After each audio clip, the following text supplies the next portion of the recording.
Hey, this is Gil with another IPG rental video, and today we're here to talk about how to jam sync cameras.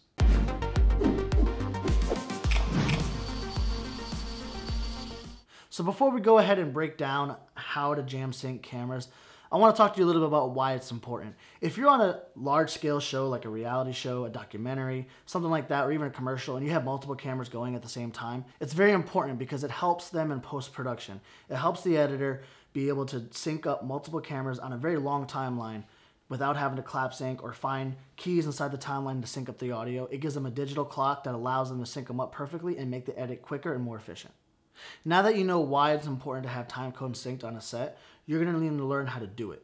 At IPG, we offer locket boxes, which is our technical syncs, and you can view those products by clicking on the link below. But today we're going to be talking about how to do it with just using a BNC. So now with using the BNC or even the locket boxes, either way, you're going to have to make sure that your cameras are matched, that the frame rates are matched, whether it's drop frame or non-drop frame, and the resolution. That is very important to make sure that your timecode is properly synced. Once you have the camera settings synced up, you're going to want to make sure that the cameras are running on time of day. That's very important because you're going to want to make sure that the time of day is set up in the master camera, which is dedicated for setting the time code, and sending the time code to the slave camera, which is receiving the time code. Once you have all that synced, you're going to go to the camera and you're going to notice that there's a time code in and a time code out. The master camera is going to send the time code through the time code out directly into the slave camera, as many as you have, going into the time code in. Once you do that, you should see the display screen where the time code is on your viewfinder automatically change. If it does not change, that means there is something in the master camera and the slave camera that is not synced, whether it's frame rate, resolution, non-drop frame, drop frame, or it might just be on record run instead of free run. So now I'm going to go ahead and show you how to set it up on each camera. We have two Sony EX3s here in front of me today. These cameras, even though they're matching, they do not have to be matching models for cameras. As long as both cameras or all cameras have a time code input and output, you'll be able to receive and sync time code. So first you're going to want to take a BNC. I'm using a short one here today just because the cables are right here next to me, but any BNC will work.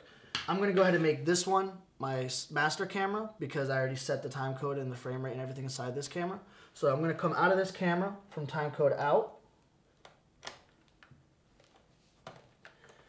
Then we'll take the other end. I'm going to use this as my slave camera. I've already synced the frame rate, resolution, all that stuff, and I've set it to free run. That's very important because if it's not set, it will not change.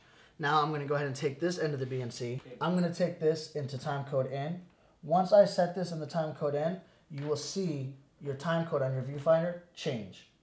It changed right there, and now that you see both cameras are synced. Just remember throughout the day, you're going to have to periodically check it, and if it does drift at all, or any of the cameras drift, you're going to go from the master camera to whichever camera it was and just recheck them all doing the same step.